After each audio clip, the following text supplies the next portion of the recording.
Oke, Bapak dan Ibu, bisa kita mulai.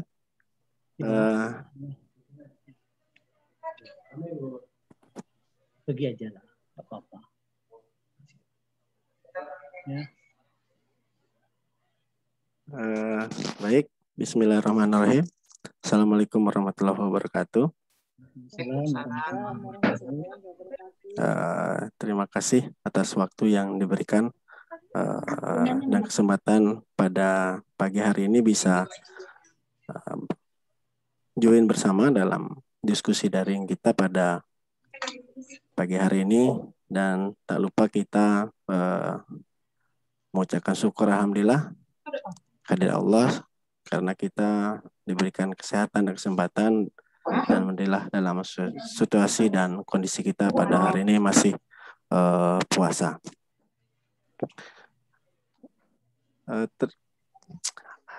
Kami juga sedikit bercerita terkait dengan kegiatan kita pada pagi hari ini. Memang dalam rangka Forum Diskusi Jambi, ke depan akan lebih fokus pada penanganan, ikut serta dalam penanganan program percepatan penurunan stunting di Provinsi Jambi. Ini adalah bagian keterlibatan kita agar ke depan kami, anak-anak muda, anak-anak milenial bisa berkontribusi dalam program stunting ini. Nah, melalui forum ini kami berharap bisa memberikan edukasi ke masyarakat, kepada anak-anak muda, anak-anak milenial, untuk bisa ikut serta ke depan dalam program ini, sehingga keterlibatan elemen masyarakat, elemen pemuda terlebih bisa lebih memahami apa yang harus mereka bisa kontribusi terhadap kegiatan atau penanganan stunting ini. Nah, makanya kami mencoba berkoordinasi, melakukan komunikasi dengan pihak Bapeda, dengan Dinas Kesehatan, termasuk dengan kepala perwakilan BKKBN Provinsi Jambi. Alhamdulillah pada pagi hari ini bersedia bergabung untuk memberikan edukasi dan memberikan pencerahan sebenarnya ke masyarakat. Karena hari ini memang sarana informasi harus disebarluaskan, dan nanti kegiatan kita juga sebentar lagi akan kita live streaming di YouTube, bisa menjadi jejak digital nantinya, sehingga masyarakat juga bisa paham dengan apa yang kita lakukan. Nah, inilah maksud dan tujuan kami mengadakan kegiatan diskusi daring ini, sehingga penyampaian dari Pak Menteri juga bisa lebih fokus. Yang kedua, kita tidak melibatkan partisan atau audien, sehingga para narasumber atau pemateri juga nanti bisa lebih leluasa dalam menajamkan atau lebih fokus pada program atau penanganan stunting ini. Itu yang konsep yang kami adakan. Karena kalau semakin banyak audien belum tentu juga kena, tetapi kalau lebih dikit dan kita sebarluaskan melalui media sosial nantinya, mudah-mudahan mereka bisa menonton, bisa menyaksikan, dan bisa menangkap poin-poin apa yang kita bicarakan pada pagi hari ini. Itu harapan dari kami terhadap apa yang kegiatan hari ini. Barangkali saya mewakili ketua yang hari ini masih ada kegiatan Zoom juga terkait dengan stunting. Saya mewakili kepengurusan, dimandatkan untuk memandu kegiatan kita pada pagi hari ini. Dan juga kami mengucapkan terima kasih atas kesediaan Bapak-Bapak, Ibu-Ibu yang sudah mau bergabung dan memberikan materinya, semoga bermanfaat. Dan juga kami mohon maaf jika nantinya ada kekurangan kesilapan, kami mohon dimaafkan. Barangkali kita langsung mulai saja, Bapak dan Ibu. Nanti kami mohon kesediaan terlebih dahulu dari Bapeda, Ibu Cici, untuk memaparkan atau ingin menyampaikan apa poinnya. Kami persilakan nanti berurutan, kita dari Bapeda, kemudian dari Dinas Kesehatan, dan terakhir dari perwakilan BKKBN. Barangkali itu susunan penyampaian, nanti kita akan lebih pertajam setelah penyampaian materi atau arahannya. Barangkali itu yang dapat kami sampaikan. Silakan Bu Cici untuk menyampaikan materinya. Terima kasih. Terima kasih Bapak. Assalamualaikum warahmatullahi wabarakatuh.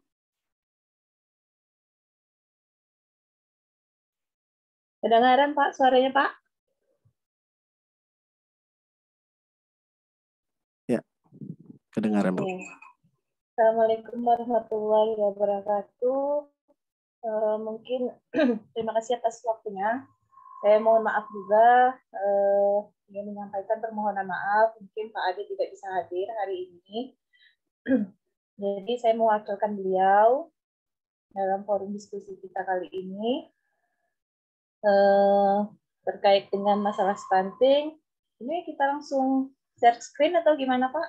Ya, langsung Bu. Oh langsung. Langsung. Ya. Bisa langsung ya Pak ya? Ya, langsung. Bisa. Langsung.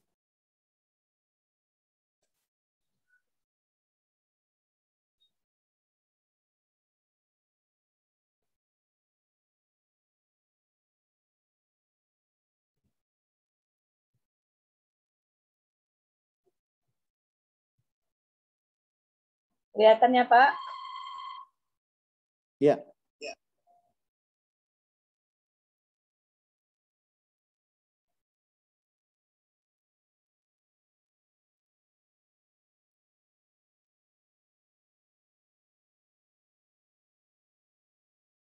Ini intervensi pencegahan stunting dan penurunan stunting di Provinsi Jambi. Fakta tentang stunting di Indonesia itu memang stunting merupakan kondisi gangguan pertumbuhan fisik dan otak pada anak, biasanya terjadi pada 1000 hari pertama kehidupan. Stunting ini juga merupakan prioritas pembangunan nasional dan masuk dalam major project percepatan penurunan kematian ibu dan stunting merupakan sasaran pembangunan manusia dan masyarakat pada program prioritas nasional. Target penurunan prevalensi stunting di 2024 dalam RPJMN 2020 sampai 2024 itu 14%. Ini proporsi status gizi sangat pendek dan pendek pada balita di Provinsi Jambi berdasarkan tahun 2013 sampai 2018 itu Provinsi Jambi angkanya di 30,1% pada tahun 2018. Nah, untuk data Susenas dan Survei Status Gizi Balita Indonesia SSGBI tahun 2019, untuk prevalensi stunting kita sekitar 21,03%.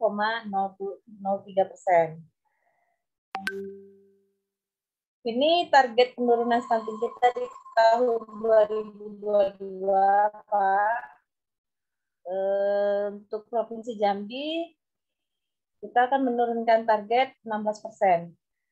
Mungkin di 2024 di RPJMN memang 14% dan kita di 2022 insya Allah bisa mengejar target ini 16%.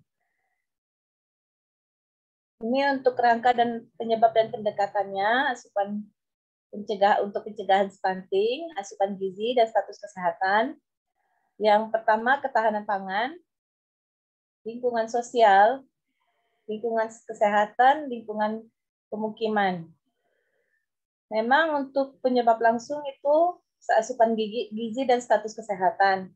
Penyebab tidak langsung itu masuk ketahanan pangan dan lingkungan yang lain. Untuk proses itu ada di pendapatan dan kesenjangan ekonomi, perdagangan, ini di dalam prosesnya. Kemudian prasyarat pendukung itu komitmen politis dan kebijakan pelaksanaan aksi.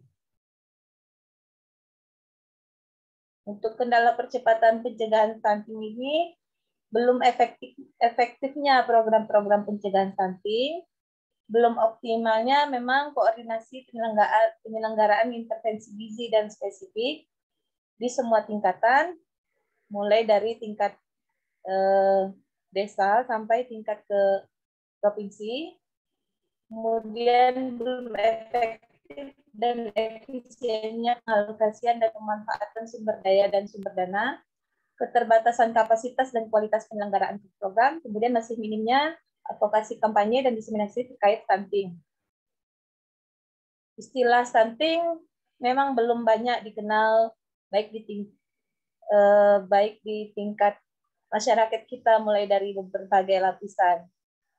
Jadi kemudian pendek juga dianggap bukan sebagai sebuah masalah atau faktor keturunan. Faktor keturunan lebih dominan biasanya. Penanganan stunting masih dianggap sebagai tanggung jawab sektor kesehatan.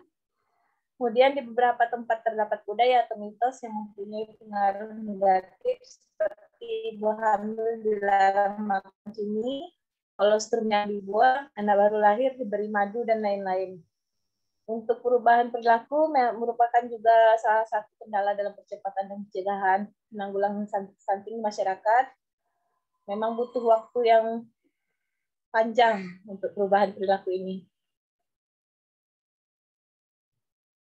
Ini 5 pilar pencegahan stunting.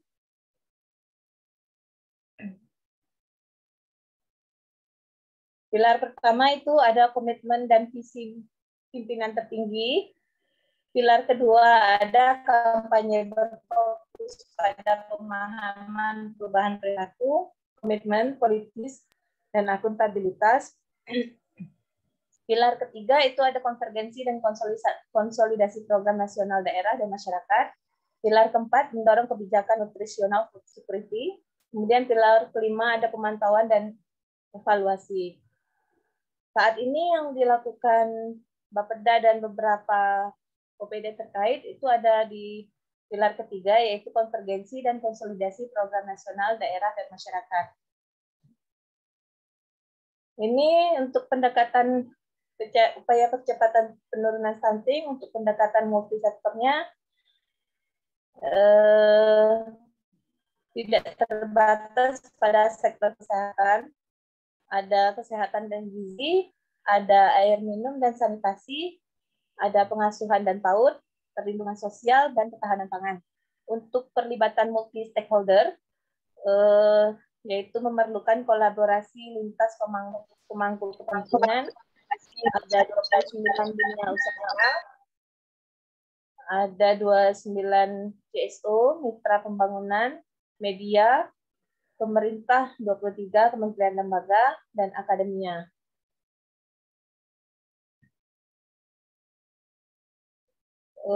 Penetapan lokasi fokus percepatan penurunan stunting yang sebagai acuan bagi kementerian pemangku kepentingan dalam memprioritaskan lokasi pelaksanaannya. Tahun 2018 ada 100 kabupaten kota. Kemudian di tahun 2021 saat ini kita ada 360 kabupaten kota. Dan di akhirnya nanti di tahun 2024 untuk kabupaten kota di Provinsi Jambi itu kemungkinan semua akan dijadikan lokus stunting.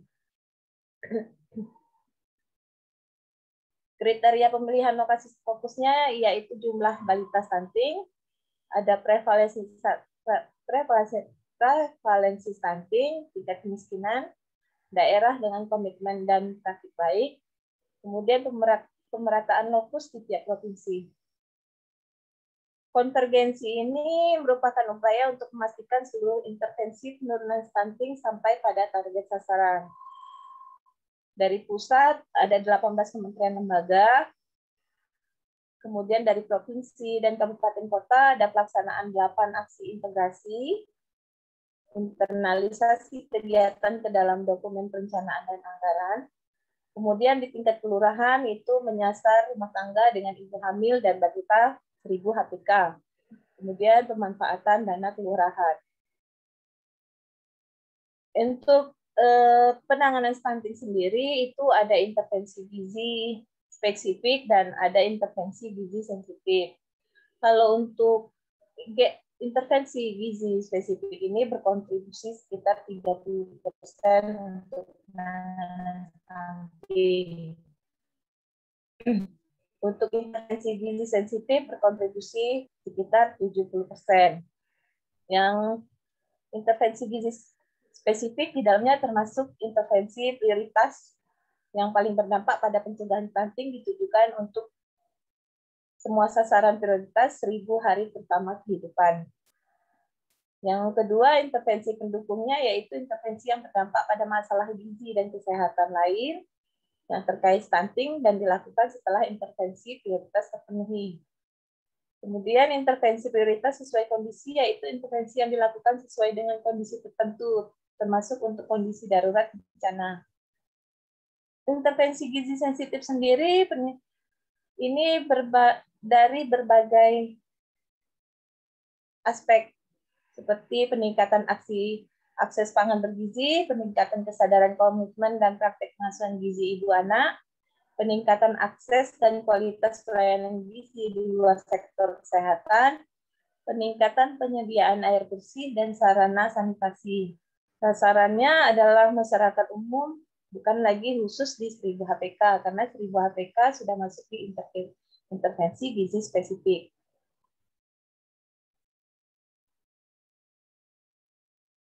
Ini peran provinsi, kabupaten, dan kabupaten kota dalam konvergensi program.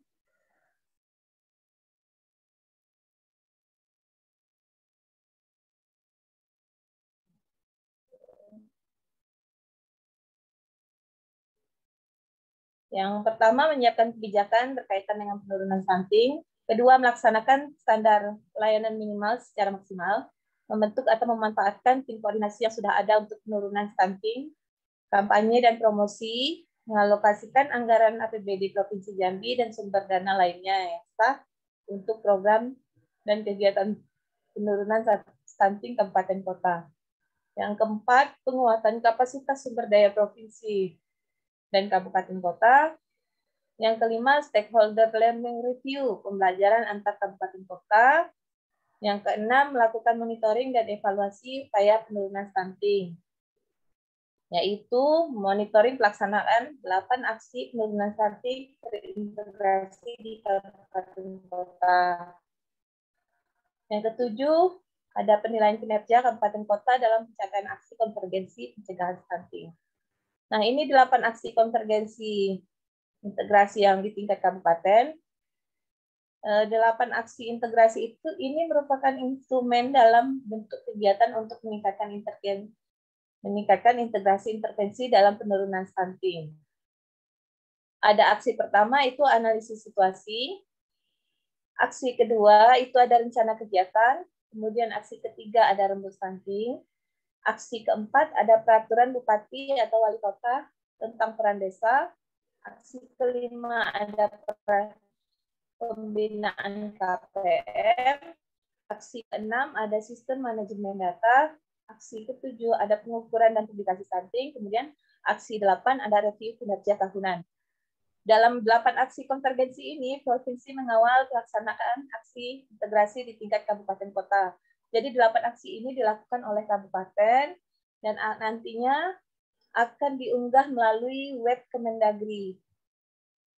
Kemudian provinsi akan mengawal pelaksanaan aksi ini.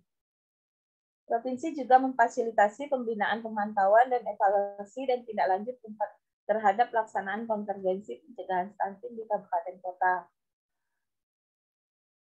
Kami juga melakukan penilaian kinerja dan penghargaan kepada kabupaten kota sesuai dengan kapasitasnya. Ini tujuan dan hasil yang diharapkan dalam pelaksanaan 8 aksi konvergensi. Stunting adalah sinyal bahwa ada masalah dalam manajemen penyelenggaraan pelayanan dasar,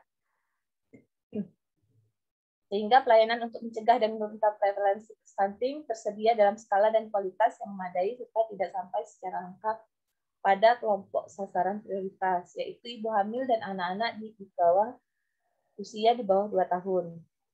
Kemudian untuk 8 aksi konvergensi ini instrumen dalam bentuk kegiatan pemerintah kabupaten kota untuk memperbaiki manajemen penyelenggaraan pelayanan dasar agar lebih terpadu dan tepat sasaran. Sumber pembiayaan pencegahan stunting ini ada APBN, ada APBD, dan APB desa. Sampai di tingkat desa itu ada intervensi sasaran ibu hamil, intervensi sasaran ibu menyusui dan anak 0 sampai 6 bulan. Kemudian ada intervensi air bersih, sanitasi, edukasi, dan lain sebagainya. Ini untuk lokus stunting Kerinci terdiri dari 26 lokus, 10 lokus lama dan 16 lokus baru. Tahun 2022 belum ada SK Bupatinya untuk penentuan lokus baru. Ini untuk lokus stunting Tanjung Jabung Timur juga terdiri tahun 2021 terdiri dari 10 desa dan 6 kecamatan. Tahun 2022-nya juga belum terbit SK untuk penentuan lokus barunya. Kemudian ini untuk lokus stunting Tanjung Jabung Barat di tahun 2021 terdiri dari 15 desa dan 7 kecamatan. Kemudian tahun 2022 terdiri dari 15 desa dan 7 kecamatan. Untuk lokus stunting Merangin itu ada 19 desa di tahun 2021 dan di tahun 2022 juga terdiri dari 19 desa dan 9 kecamatan. Untuk lokus stunting Kota Jambi yang tahun ini masuk dalam lokus stunting Kabupaten lokus stunting, Kabupaten Kota lokus stunting itu terdiri dari 8 kecamatan, dan di tahun 2021 ada 17 kelurahan dan 8 kecamatan. Kemudian di tahun 2022 terdiri dari 26 kelurahan dan 11 kecamatan. Untuk lokus stunting Tebo yang juga di tahun 2021 ini masuk dalam lokus Kabupaten Kota Stunting Provinsi Jambi itu di tahun 2021 terdiri dari 11 desa dan 6 kecamatan. Kemudian di tahun 2022 itu terdiri dari 24 desa dan 6 kecamatan. Nah, ini beberapa lokus ini ditentukan berdasarkan analisis situasi di tahun sebelumnya. Jadi kemungkinan bergeser atau terjadi perubahan lokus tergantung dengan data dari EPPBGM dan beberapa data lainnya. Ada terdapat 20 indikator penentuan lokus stunting di analisis situasi dan kemungkinan bergesernya tidak terlalu banyak, tapi ada kemungkinan untuk bergeser gitu. Ada kemungkinan terjadi perubahan di tahun 2022.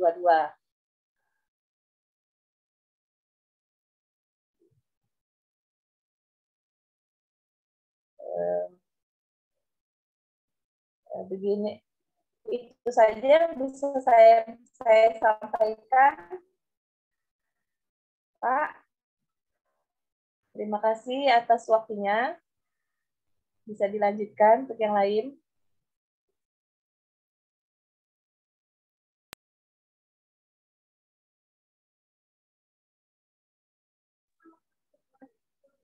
Izin, Pak. Kedengaran, Pak? Sudah selesai ya, Cici ya? Kedengaran, Pak Mul? Ya, sudah selesai. Sudah, Pak. Oke. Ini yang dari forum diskusinya, moderatornya belum dipersilakan kami nih. Kecil, Pak, suaranya, Pak. Saya ada kendala dengan komputernya. Kalau saya pakai speaker, tapi saya nggak bisa dengar suaranya Cici. Ngomongnya satu arah jadinya. Nanti kalau pas saya presentasi, saya pakai speaker aja.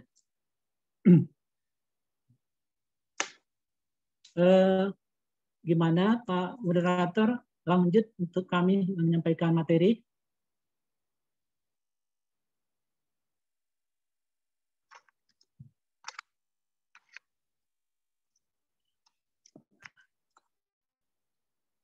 Baik.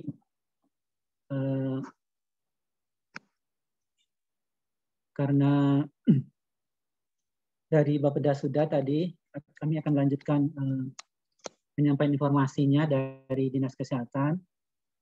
Sebelumnya kami ucapkan terima kasih kepada penyelenggara untuk diskusi ini.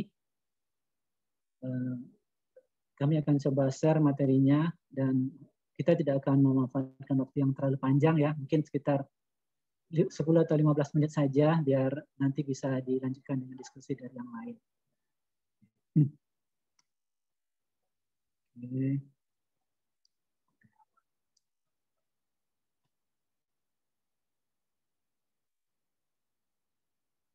Baik.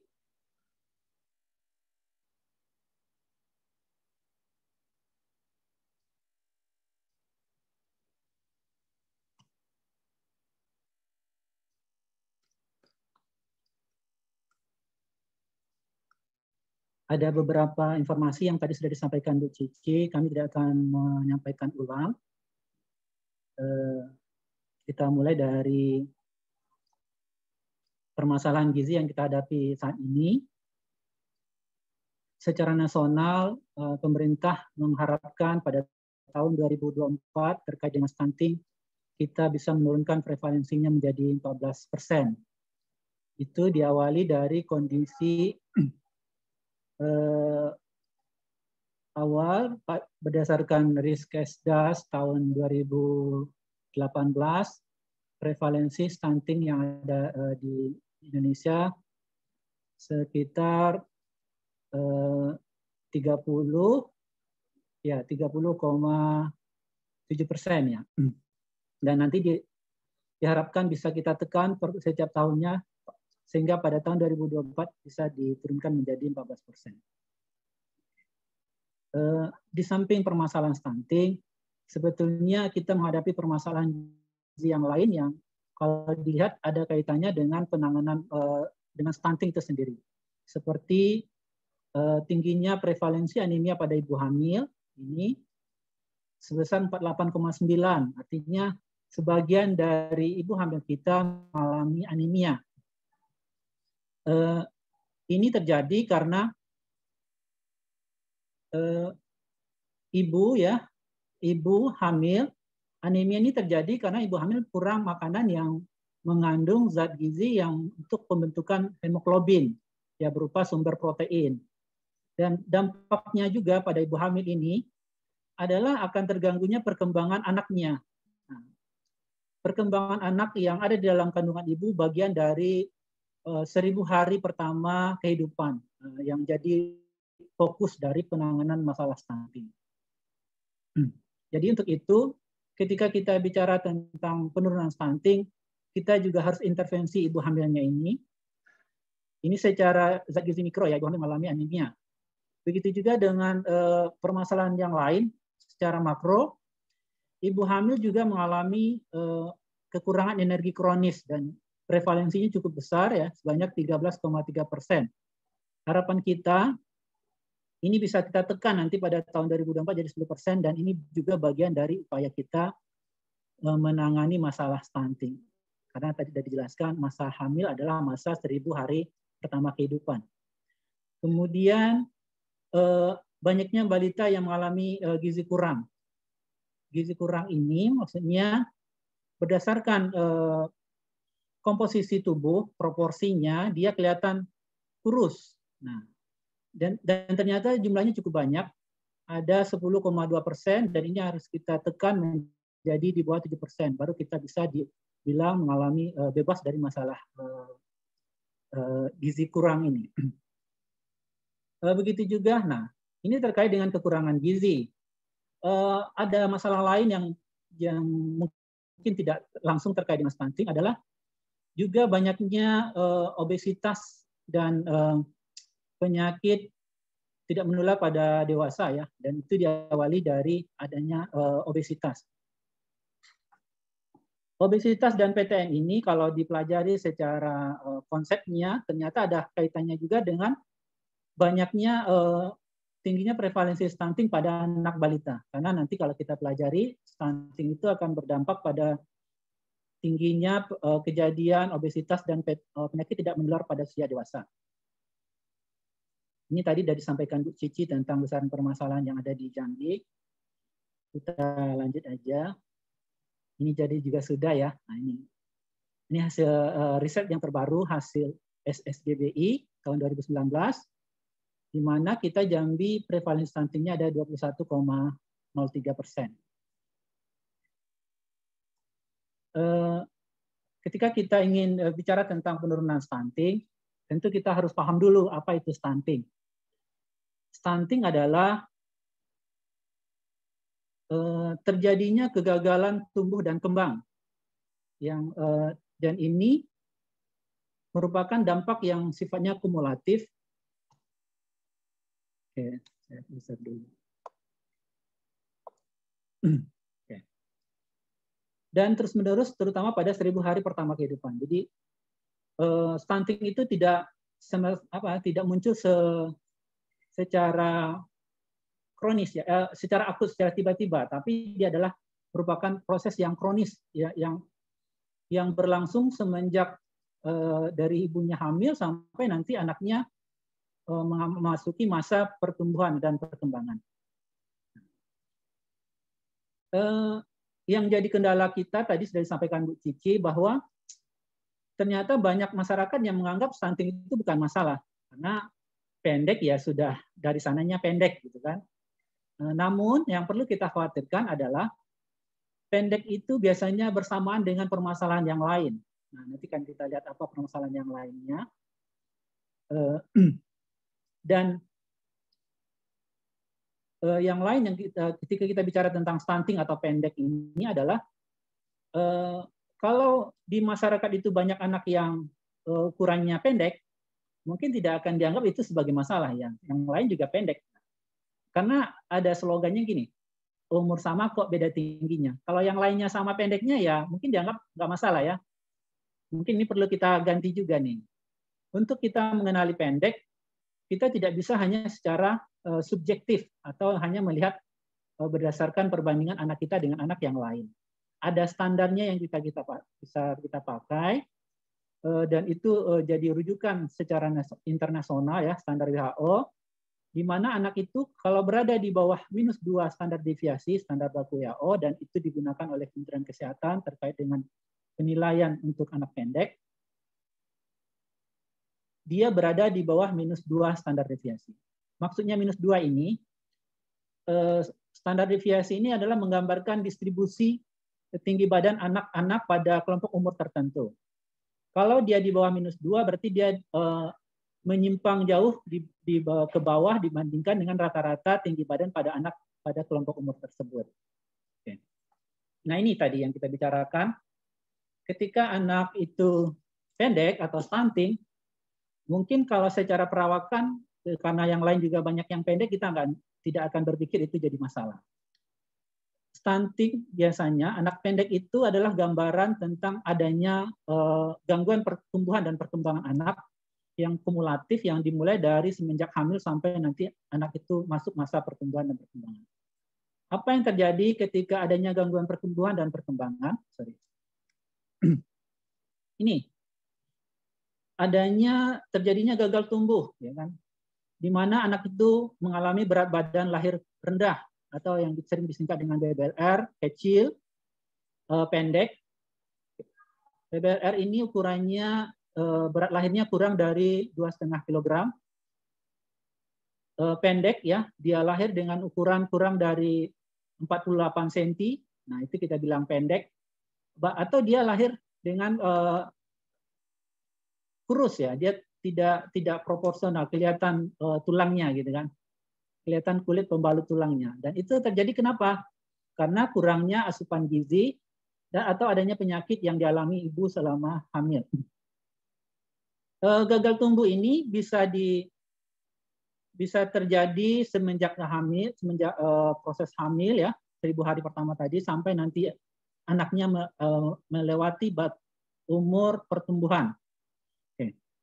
Kemudian yang lain yang kita khawatirkan ketika anak itu penampilannya pendek atau kelihatan pendek adalah ini, kemungkinan dia juga akan mengalami yang namanya hambatan perkembangan kognitif dan motorik. Dan ini tentu akan berpengaruh kepada kemampuan dia dalam berpikir dan keberhasilan dia di dalam pendidikan nantinya. Kemudian yang lain lagi yang tadi juga dibicarakan tentang permasalahan yang gizi yang ada di Indonesia, pendek ini juga ternyata ada dampaknya terkait dengan gangguan metabolik pada usia dewasa. Oke, bukan pendek ya, sorry. Gangguan pertumbuhan tadi, gangguan perkembangan selama hamil dan masa pertumbuhan tadi, kemungkinan juga bisa menyebabkan terjadinya gangguan metabolik pada usia dewasa. Kenapa? Kalau ini terjadi, gangguan metabolik ini seperti kemampuan tubuh untuk memetabolisme gula misalnya. Ketika itu tidak optimal, di usia dewasanya anak akan kemungkinan mengalami diabetes, gangguan metabolik terkait dengan lemak. Nah, di usia dewasanya dia mungkin akan mengalami obesitas ataupun penyakit terkait dengan pembuluh darah. Nah, semuanya ini berawal dari adanya gangguan gizi di awal-awal kehidupan yang kita kenal dengan 1000 hari pertama kehidupan. Ini ada gambaran tentang perkembangan otak anak. Ketika anak yang lahir dengan ibu yang mengalami kekurangan gizi, dan ditambah lagi nanti ketika dia masa-masa pertumbuhannya dia mengalami kekurangan gizi, kemungkinan gambaran perkembangan otaknya seperti ini.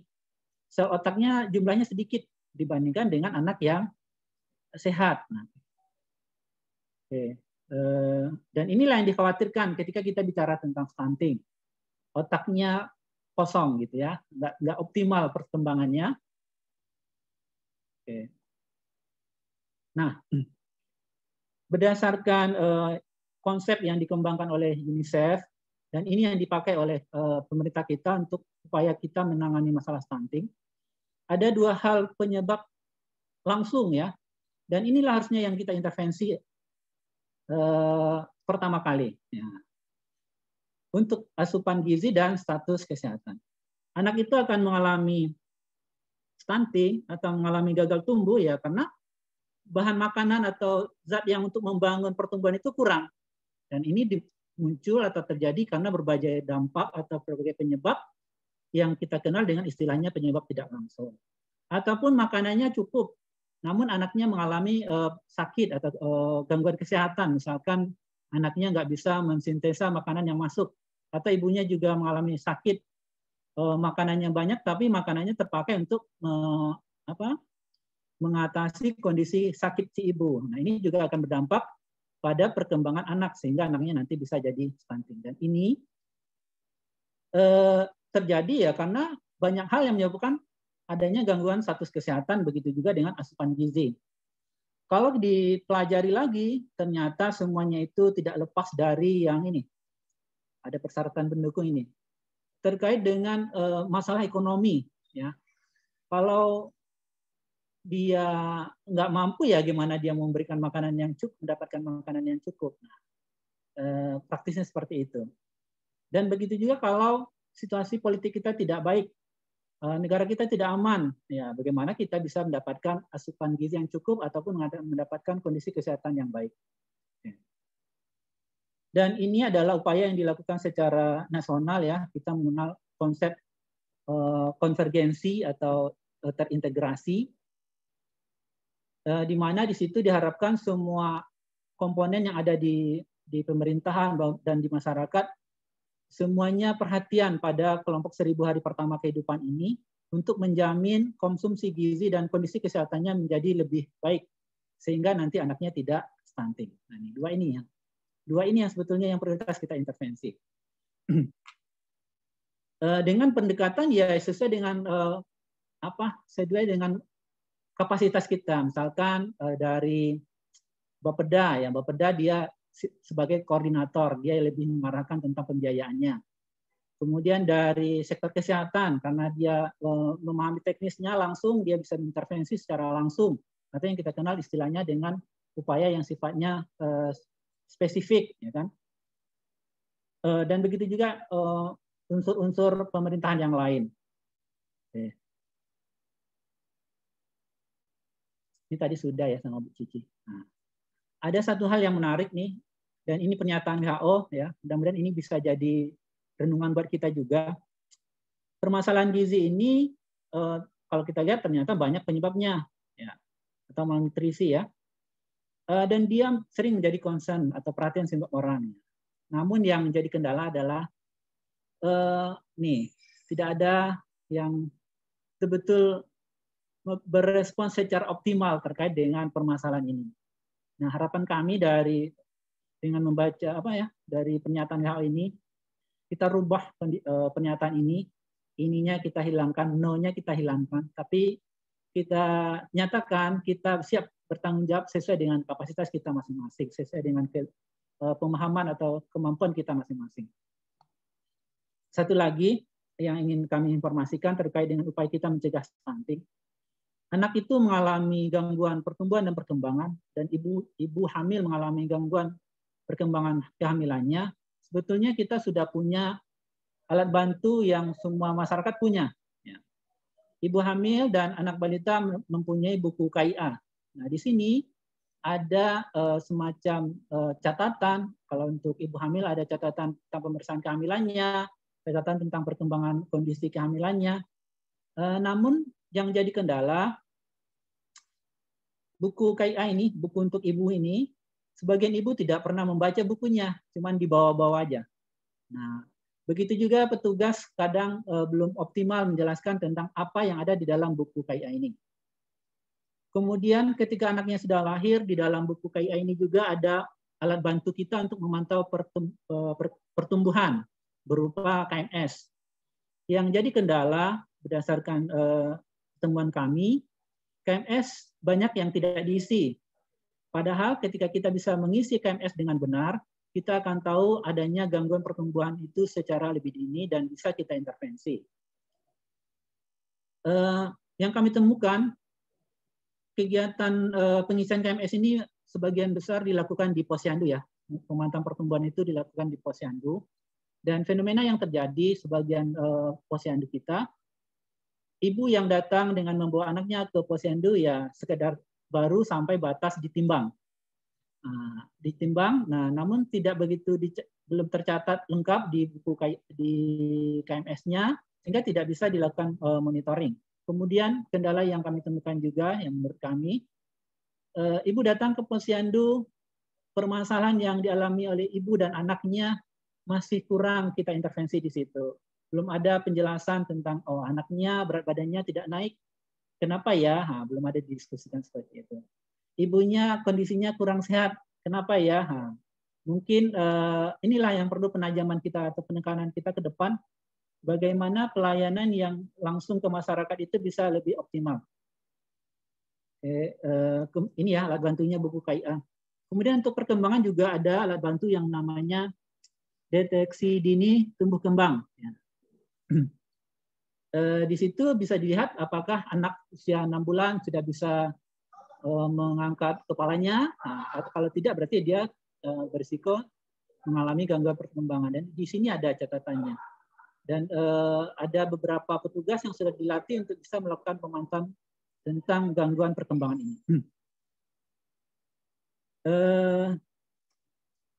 Okay. Mungkin itu yang bisa kami sampaikan terkait dengan upaya kita mencegah stunting. Lebih kurangnya kami mohon maaf. Assalamualaikum warahmatullahi wabarakatuh. Mungkin bisa dilanjutkan ke Ibu Tri dari perwakilan kantor perwakilan BKKBN. Kami persilakan.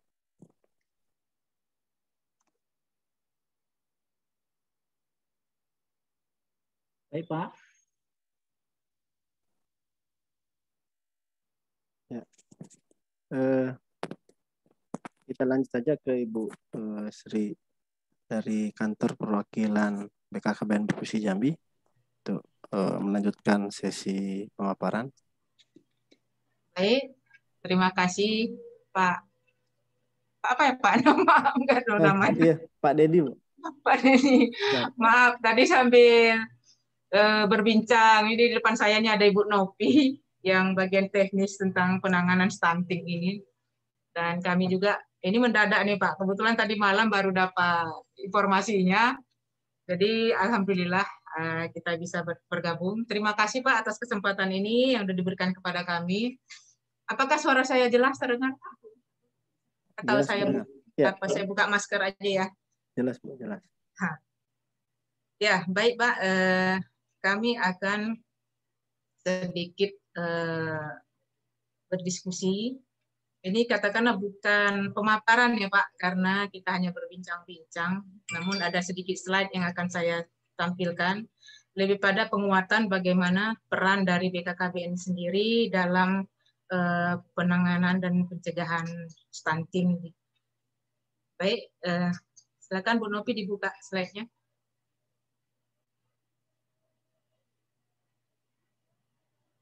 Ya Pak, lagi memposisikan.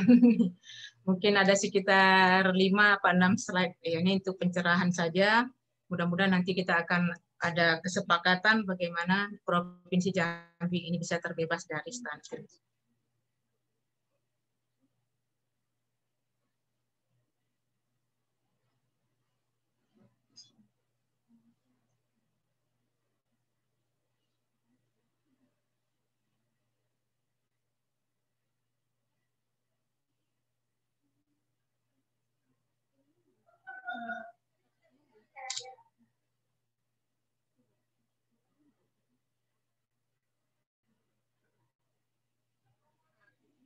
Kegiatan ini nanti direncanakan akan berlanjut apa gimana ini Pak ya?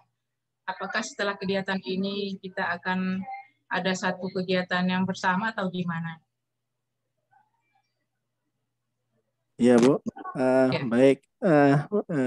Barangkali sambil menunggu slide Ibu, memang ke depan kita memang fokus akan lebih ikut serta dalam berkontribusi dalam hal percepatan program penurunan ini. Memang menjadi program prioritas nasional, jadi kita juga ikut keterlibatan dengan melibatkan beberapa komponen masyarakat, terutama di warga Muhammadiyah. Kita juga sudah komunikasi dengan Aisyah, dengan kelompoknya anak-anak muda Muhammadiyah dan sebagainya. Nanti kita akan perluas kepada komponen lain di ibu-ibu Muslimah NU misalnya. Nanti ini kita akan perluas untuk berkomunikasi sehingga keterlibatan banyak elemen dan komponen ini ikut serta mendorong percepatan.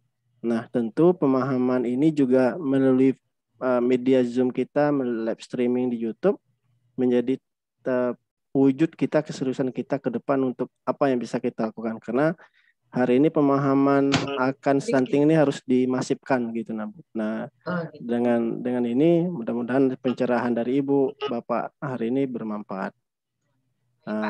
Barangkali itu sedikit penjelasan dari kami. Ya, terima kasih Pak. Memang mitra-mitra yang Bapak sebutkan tadi memang termasuk mitra kita juga dalam berbagai program Bangga Kencana. Nah, ini sudah ada slide-nya, saya percepat aja. Mungkin ini mengulas sedikit aja. Pengertian stunting tadi sudah disampaikan oleh dari Bapeda, dari Dinas Kesehatan, bahwasanya stunting itu adalah kondisi gagal tumbuh kembang pada anak akibat asupan gizi yang tidak cukup dalam waktu lama. Jadi benar ya, ini terjadinya stunting itu bukan seketika, bukan kelalaian yang seketika, tapi kelalaian yang cukup lama sehingga bisa menimbulkan stunting, di mana infeksi berulang dan stimulasi psikososial yang tidak memadai. Ditandai dengan salah satunya dengan ukuran kurang, berat badannya kurang, tingginya kurang. Tadi sudah secara gamblang dijelaskan dari dua pemateri kita. Ya, lanjut Ibu Novi.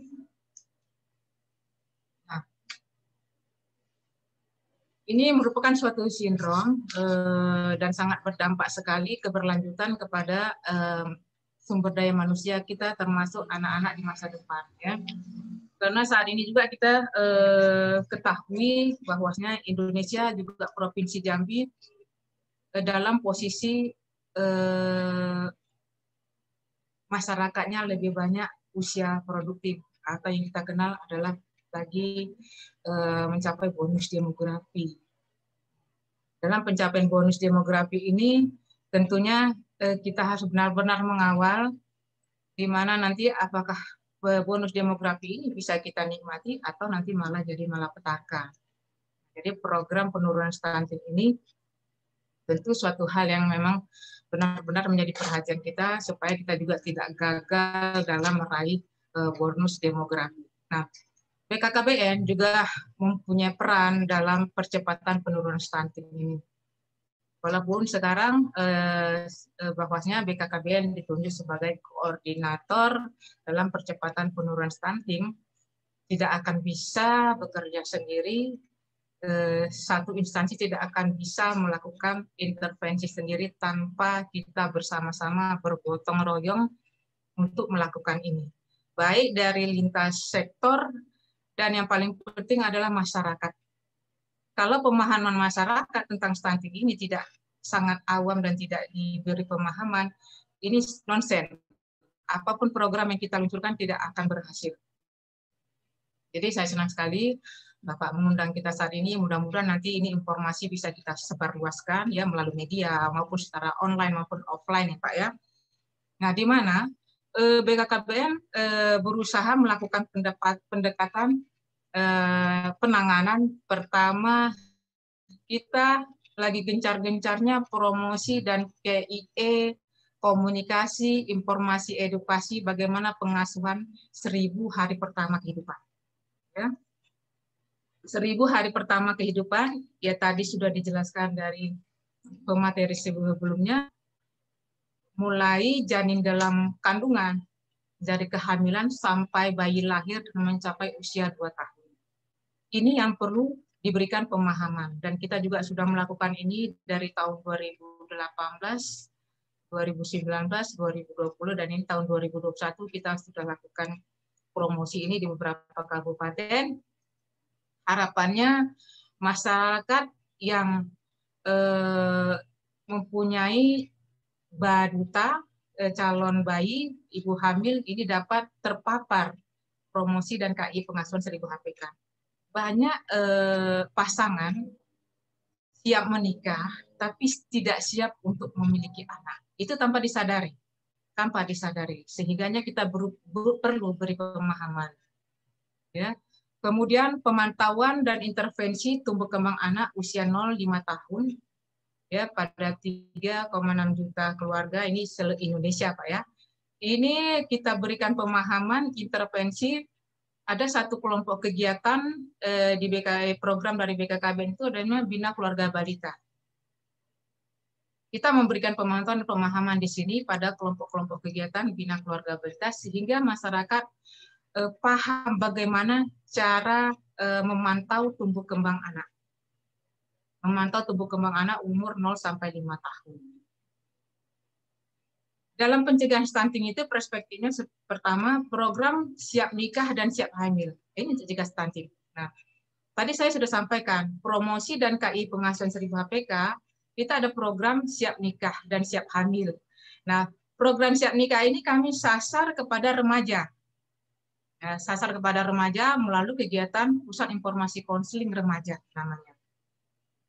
Kita berikan pemahaman kepada remaja-remaja dan keluarga yang punya anak remaja bagaimana jenjang sampai dia bisa benar-benar siap nikah. Mungkin pertama dia selesaikan pendidikannya dulu, ya.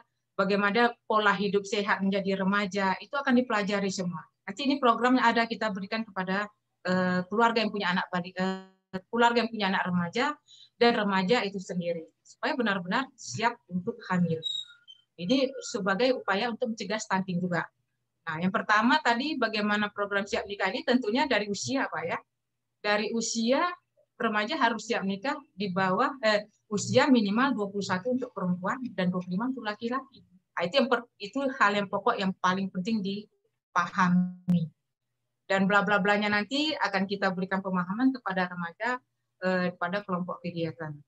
Ini juga merupakan upaya pencegahan stunting supaya remaja tidak melakukan nikah dini karena proses menikah dini itu sangat berpotensi untuk melahirkan anak yang stunting. Reproduksinya tidak siap, pengasuhan tidak siap, nah, ini sangat berpotensi sehingga bisa berpotensi kepada anak stunting. Kemudian yang kedua, perspektif pencegahan stunting dari program BKKBN adalah program pengendalian jarak dan jumlah kelahiran. Ya, ini program awal sebenarnya. Program pengendalian jarak dan jumlah kelahiran. Pengaturan jarak kelahiran. Ketika dia sudah menikah, umur 21, umpama minimal ya, minimal umur 21, minimal melahirkan umur 22. Nanti setelah lahir diatur jaraknya. Ya, 5 tahun kemudian, 4 tahun kemudian. Nah, ini jadi program yang dilakukan untuk pencegahan stunting juga, supaya anak mendapat perawatan dan pengasuhan yang optimal. Jangan sampai di satu keluarga mempunyai 2 balita. Ini akan merepotkan. Apalagi ketika anak belum mencapai usia 2 tahun, ibunya sudah hamil. Ini sangat parah. Ketika anak umur belum 2 tahun, ibu sudah hamil, ini sangat tidak sehat untuk bayi dan si ibu.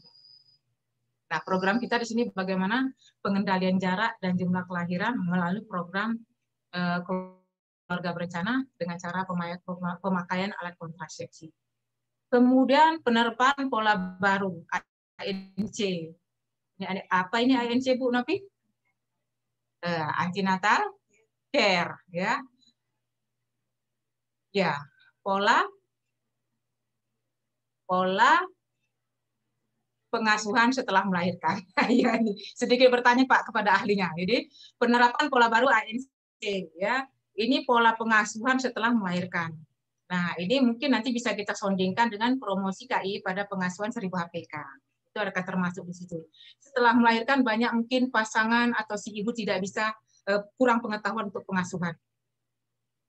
Terjadinya stunting ini kita ketahui bukan hanya karena kemiskinan. Bahkan keluarga yang mempunyai kecukupan ekonomi juga bisa terjadi stunting. Penyebabnya apa? Ketidaktahuan pengasuhan kepada calon jabang bayi dan bayi. Nah, ini kita lakukan penerapan pola baru ANC. Ini pola baru Pak dari program BKKBN. Insya Allah nanti ini kita akan lakukan sosialisasi di lapangan.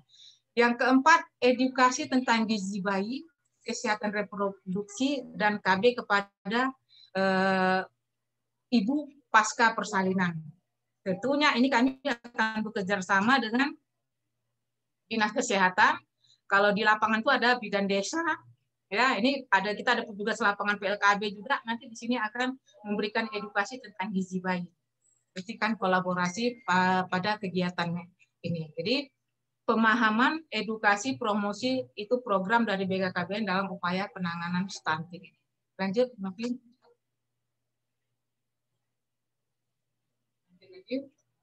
Nah, model peran khusus BKKBN dalam penerapan penurunan stunting juga intervensi pendekatan di hulu. Nah, ini ada pendekatan di hulu. Awalnya kita melakukan pendataan keluarga. Nah, sekarang ini sedang dilakukan pendataan keluarga. Dari BKKBN Provinsi Jambi juga sedang melakukan pendataan keluarga khusus keluarga balita dan ibu hamil. Nah, ini kita tata dulu. Tentunya ini langkah awal karena data itu sangat penting untuk acuan kita bergerak memberikan sebesar apa, sejauh mana kita harus melakukan intervensi kepada keluarga. Kemudian ada intervensi makro, ya. Intervensi mikro, di mana keluarga, jarak kelahiran, usia pernikahan, persiapan membentuk keluarga. Lagi-lagi saya sampaikan ini, kita lakukan advokasi KIE kepada keluarga atau pasutri atau pada remaja, bagaimana melakukan penjarangan kelahiran, mematangkan usia pernikahan dengan segala persiapannya, kemudian persiapan membentuk keluarga. Ini harus benar-benar matang. Jadi kita titik tekankan pada remaja dan pasutri. Bisa jadi pasutri tadi yang sudah siap-siap untuk menikah, begitu kita advokasi, mungkin bisa berpikir 1000 kali untuk melakukan nikah muda. Nah, ini kita ada kerjasama dengan Kemenang, ya. Catin harus paham tentang stunting. Catin harus diberi pemahaman apa itu stunting. Harus diberi pemahaman bagaimana proses setelah melahirkan nanti, bagaimana harus mengatur kelahiran, bagaimana dia menjalankan pernikahan. Nah, ini kami tentu akan bekerja sama juga dengan sektor dinas dari Kementerian Agama. Dan kita sudah melakukan MOU, insya Allah nanti ini akan kerjasama, dan kita menyasar kepada di KUA, bagaimana cacing-cacing nanti akan diberi pembekalan di sana. Ini kita sudah ada kerjasama.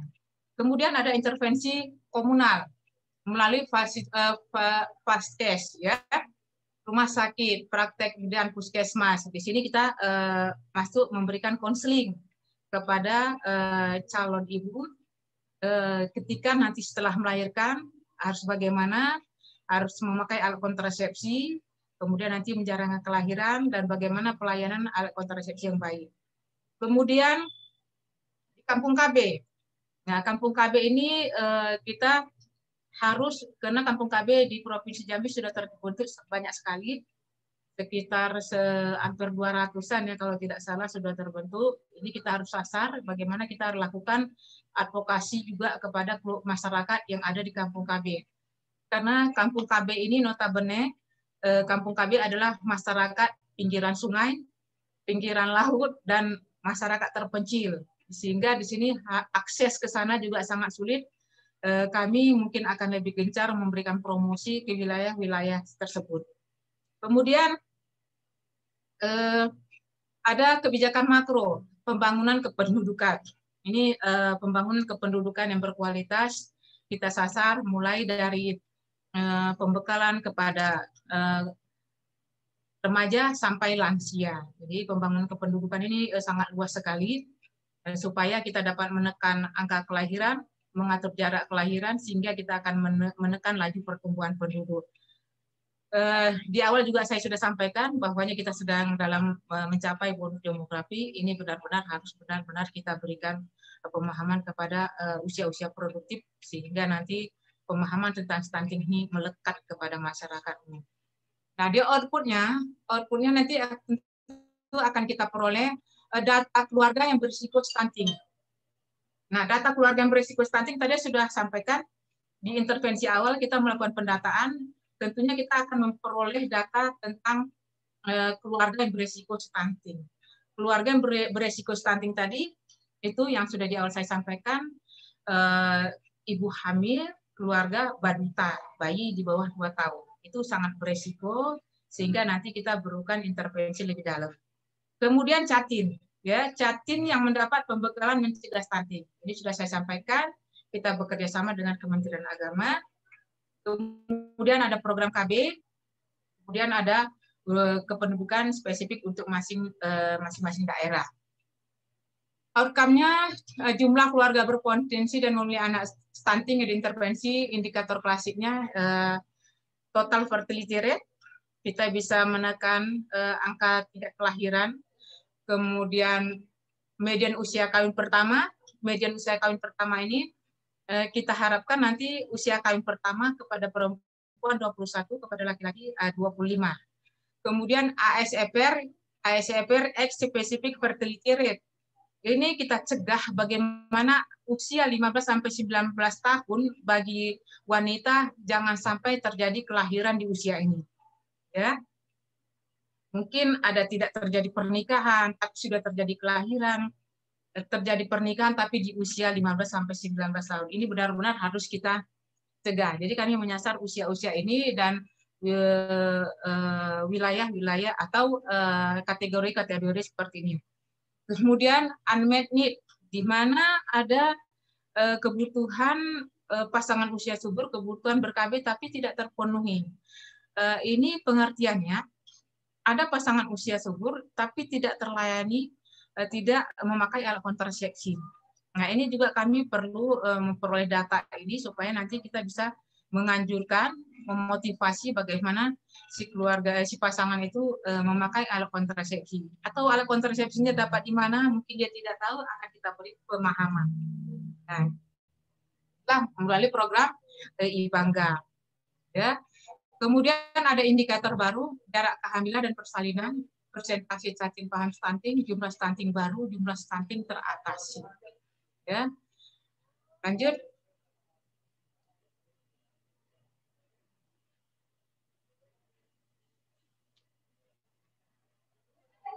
Nah, kemudian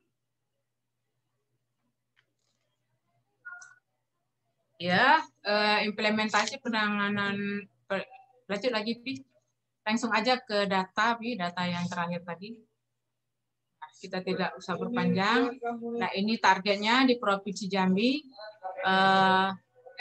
Target di Provinsi Jambi bahwasanya ada data yang sudah kita dapatkan. Inilah untuk intervensi kelanjutannya tahun 2019, 2020, dan tahun 2021 ini juga nanti akan kita lakukan.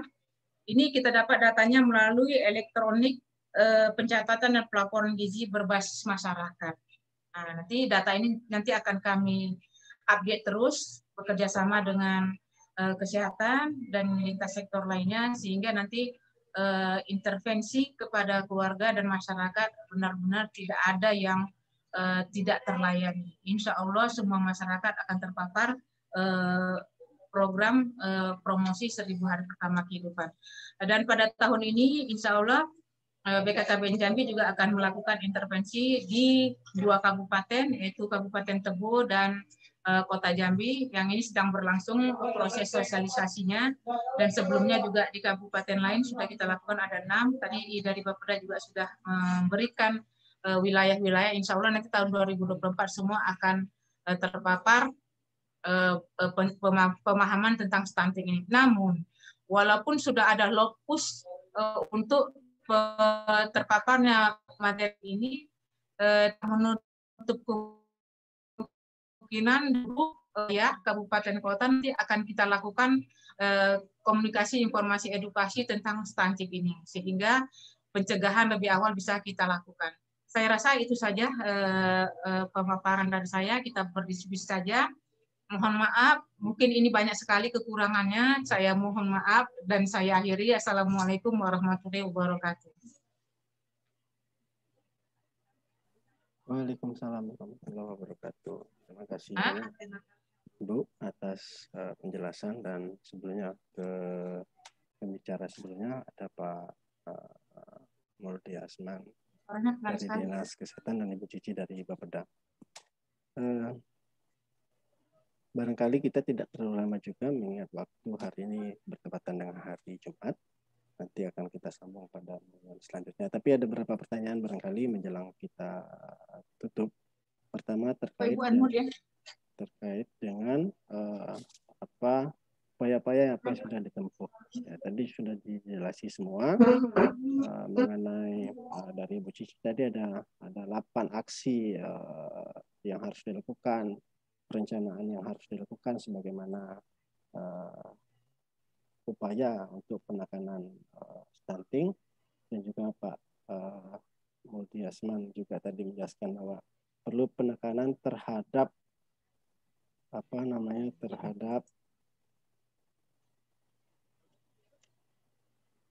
terhadap upaya penekanan gizi buruk yang harus dioptimalisasikan dan pelayanan yang harus dimaksimalkan. Dan Ibu Sri juga tadi ada keterlibatan masyarakat secara masif.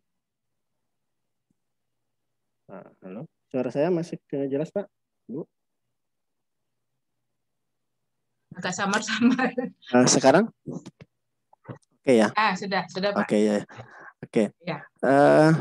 Tadi secara umum sudah kita tangkap poin-poin yang disampaikan, mulai dari Ibu Cici juga bagaimana tadi aksi 8 aksi penekanan yang terintegrasi, sebagaimana upaya-upaya perencanaan dalam upaya penekanan stunting. Kemudian dari Pak Muldi Asman juga tadi upaya penekanan terhadap sisi gizi buruknya yang harus dioptimalkan, sosialisasi pelayanan yang harus dimaksimalkan. Kemudian Ibu Sri dari kantor perwakilan BKKBN lebih kepada keterlibatan masyarakat yang perlu dimasukkan. Ada satu pertanyaan barangkali sebelum kita tutup 10.30, kita percepat saja. Nah, karena memang hari Jumat dan memang waktu kantor juga masih terbatas hari Jumat ya Bu ya. Nah, jadi satu saja nih Bu, untuk satu-satu saya berikan satu pertanyaan, dijawab secara singkat, nanti kita bisa lanjut pada momen yang lain. Mungkin setelah Lebaran kami juga sudah menyusun kegiatan untuk berapa poin menjelang Juni, nanti kita sudah buat beberapa program, nanti bisa saya komunikasikan dengan Bapak dan Ibu.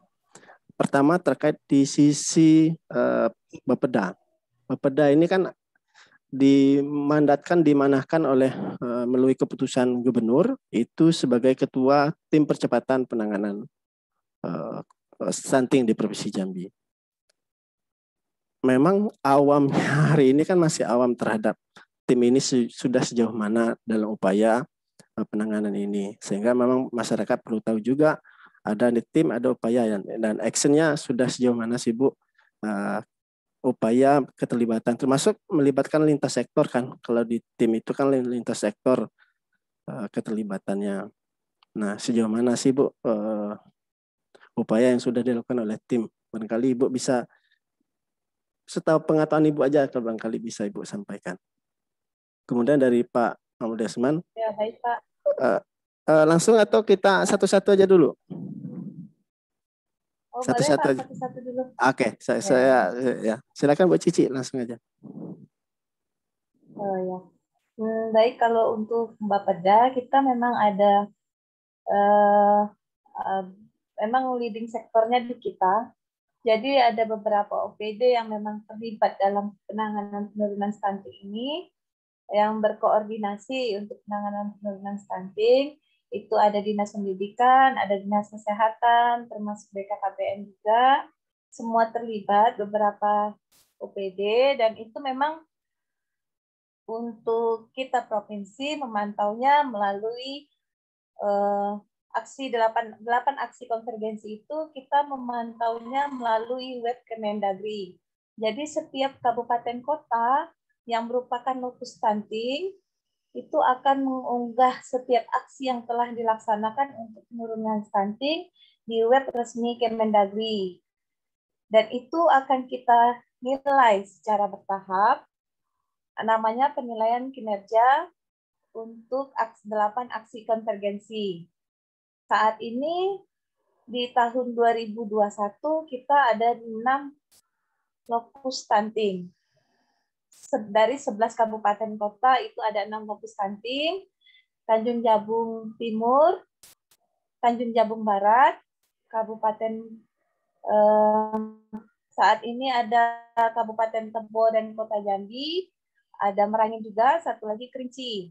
Jadi dari 11 kabupaten kota itu ada 6 kabupaten kota lokus stunting di tahun 2021 ini, dan mereka mengunggah setiap aksi konvergensinya di web Kemendagri. Kemudian 8 aksi konvergensi itu akan kita lakukan penilaian kinerjanya, Pak.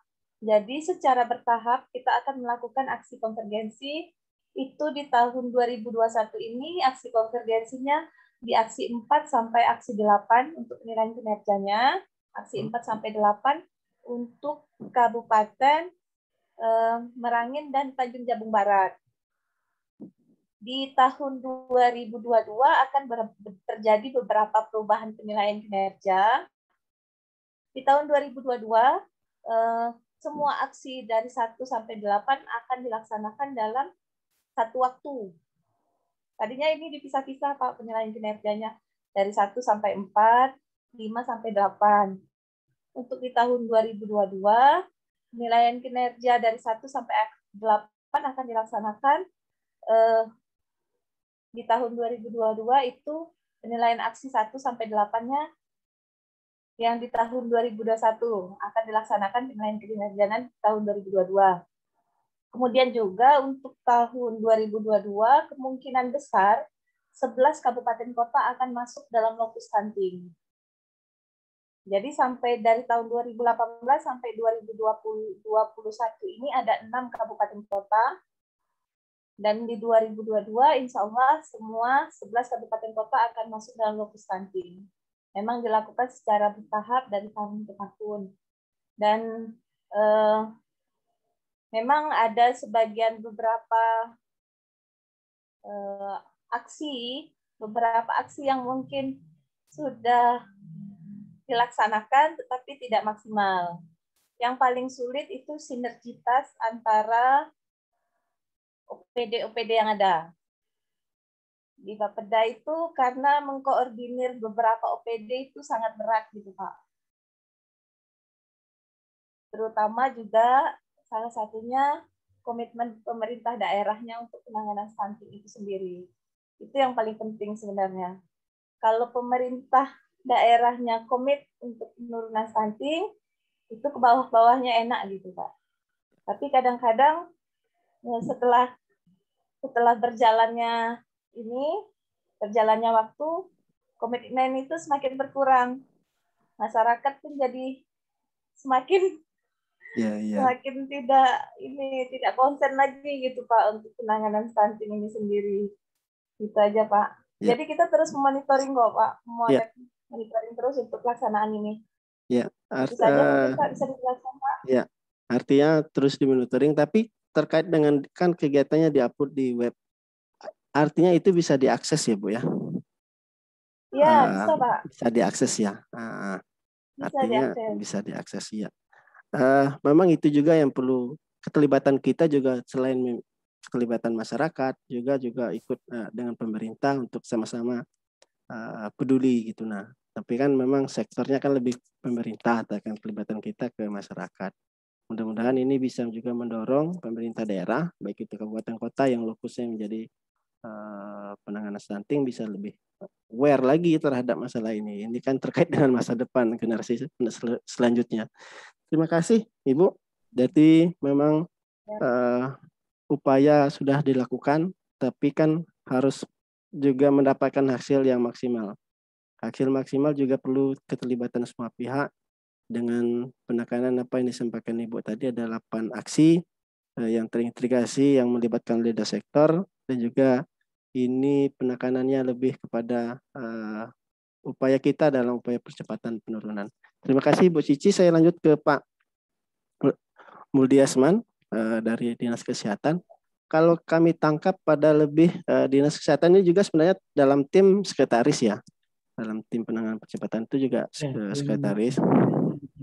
Ya, tim. Tapi kan dalam aspek kesehatan memang upaya lebih kepada aksi implementasi terhadap kesehatan.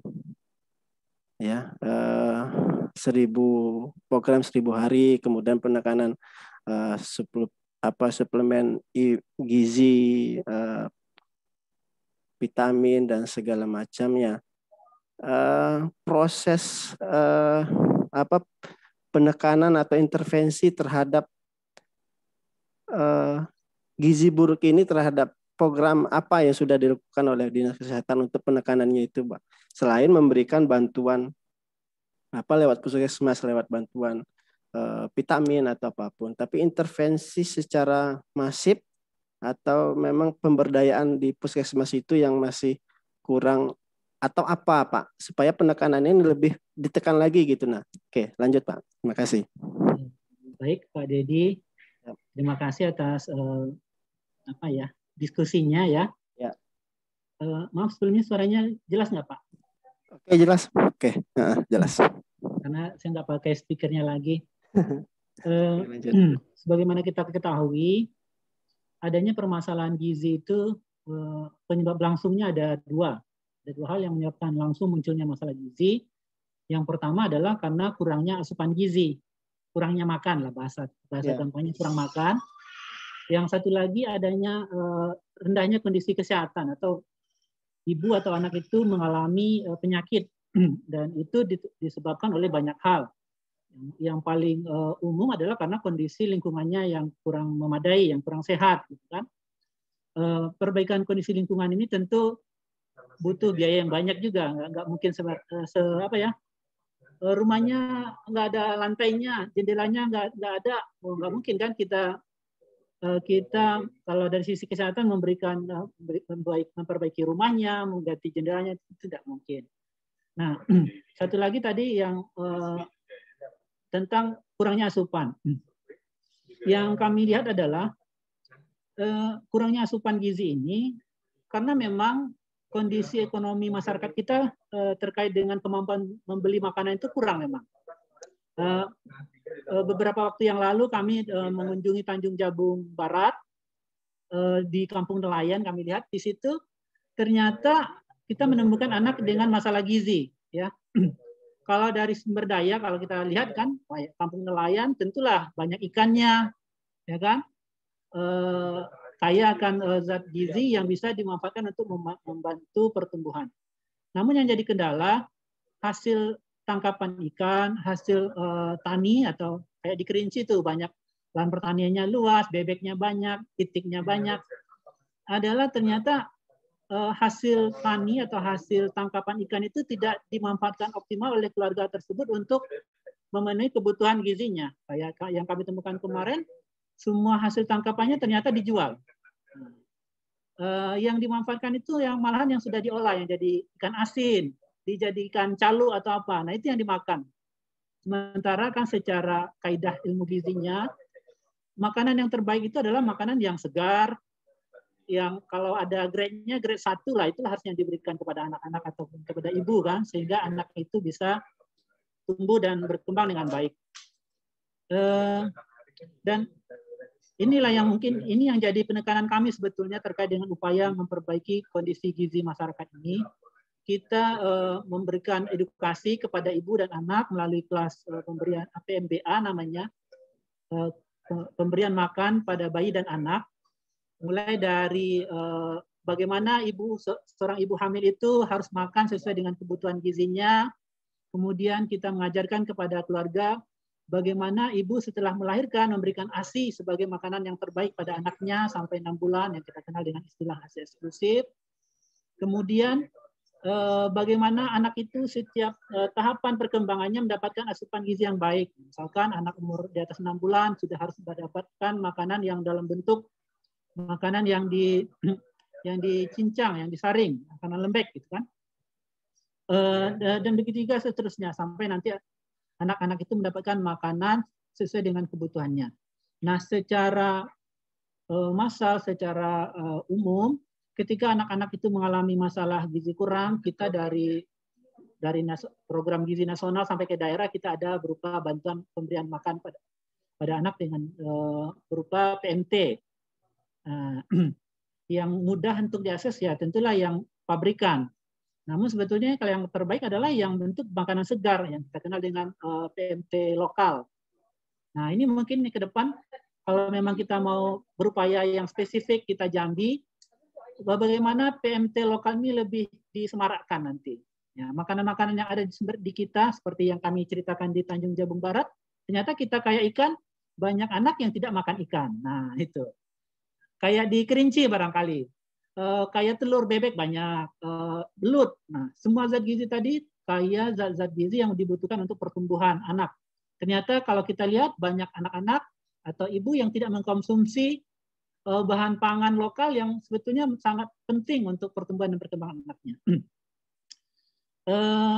Ya, mungkin itu yang bisa kami informasikan sebagai penekanan dari kami dari sisi kesehatan.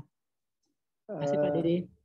Berarti pemberdayaan makanan lokal ini perlu dimasifkan karena upaya penekanan. Jadi hasil tani, hasil ternak, hasil perikanan kebanyakan kan menjadi sebuah komoditi yang dijual, bukan untuk dikonsumsi. Padahal poin-poin yang dijual itu, komoditas yang dijual adalah ternyata makanan yang bermutu dan cukup memiliki gizi dan manfaat yang luar biasa untuk kesehatan perkembangan seorang anak.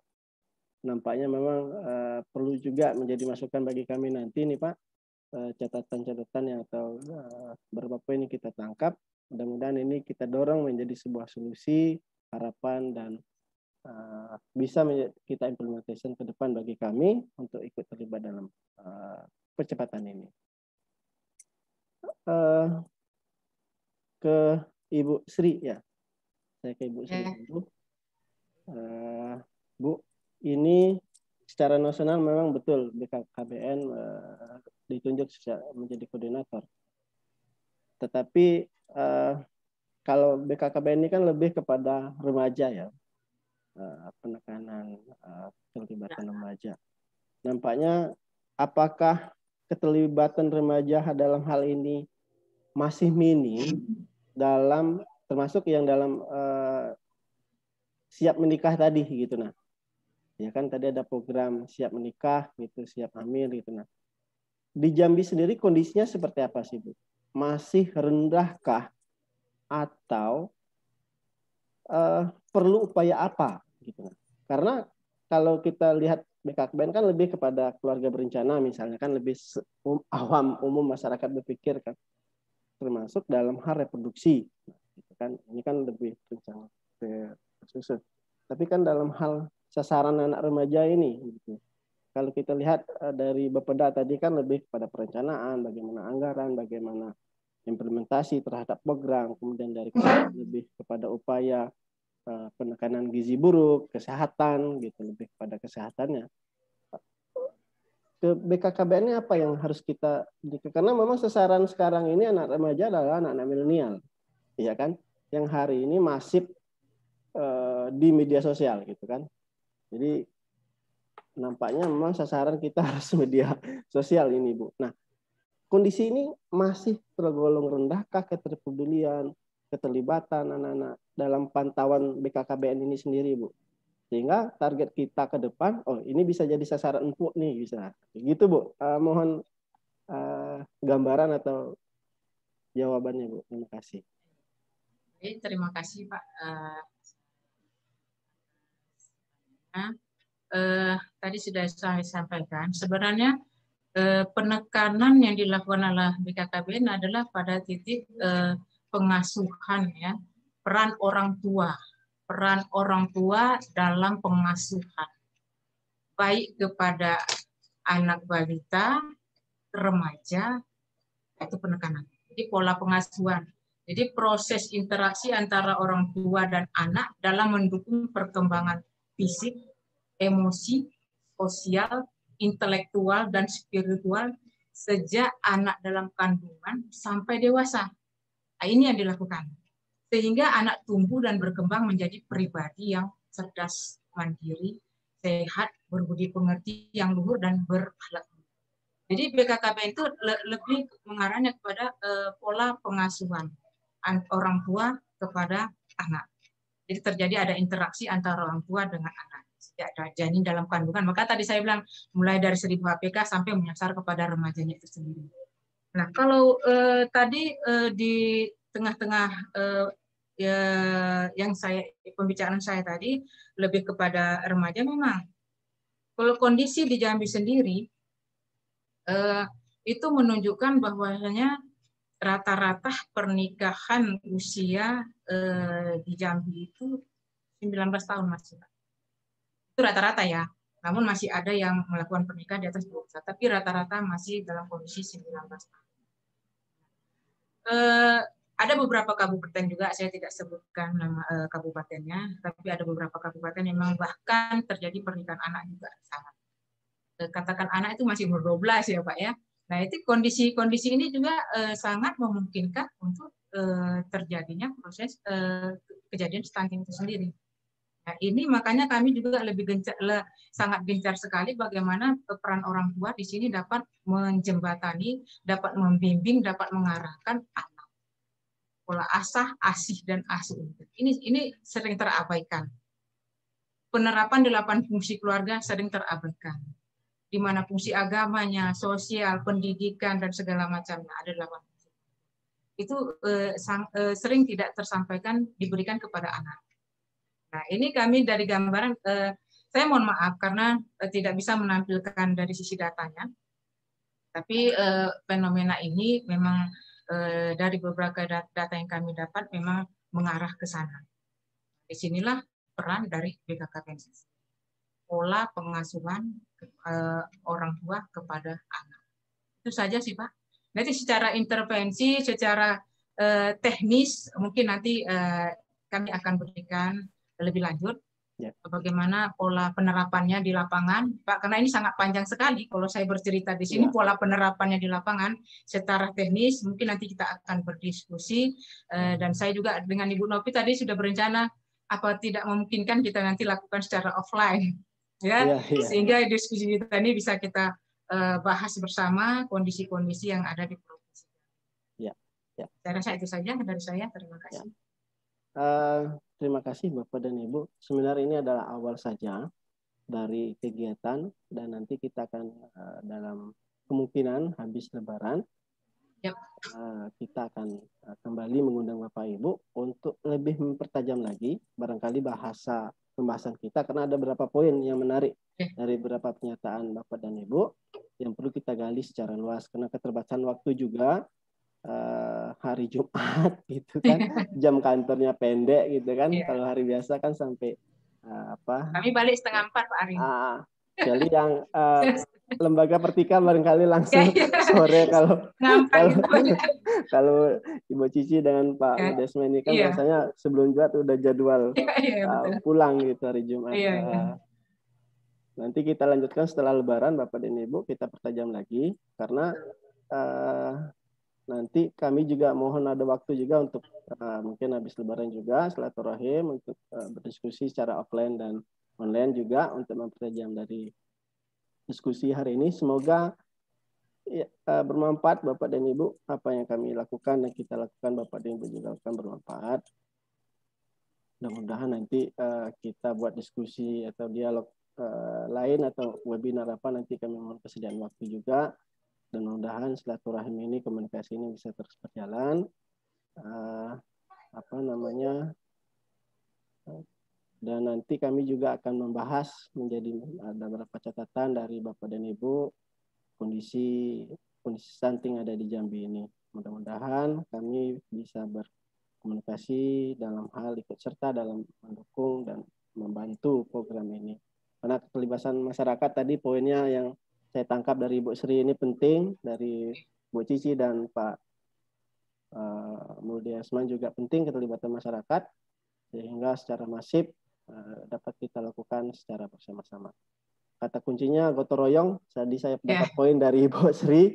Mari mudah-mudahan secara gotong royong ini kita bisa ikut serta dalam proses dalam percepatan penurunan stunting. Demikian barangkali Bu ya. Udah hampir jam 11. Terima kasih atas kesediaan waktunya, kesempatan. Mudah-mudahan bisa berjumpa lagi di waktu yang akan datang. Kepada Bapak dan Ibu kami ucapkan terima kasih dan mohon maaf apabila ada kekurangan di sana sini. Barangkali itu Bapak dan Ibu. Terima kasih. Wassalamualaikum warahmatullahi wabarakatuh. Waalaikumsalam warahmatullahi wabarakatuh.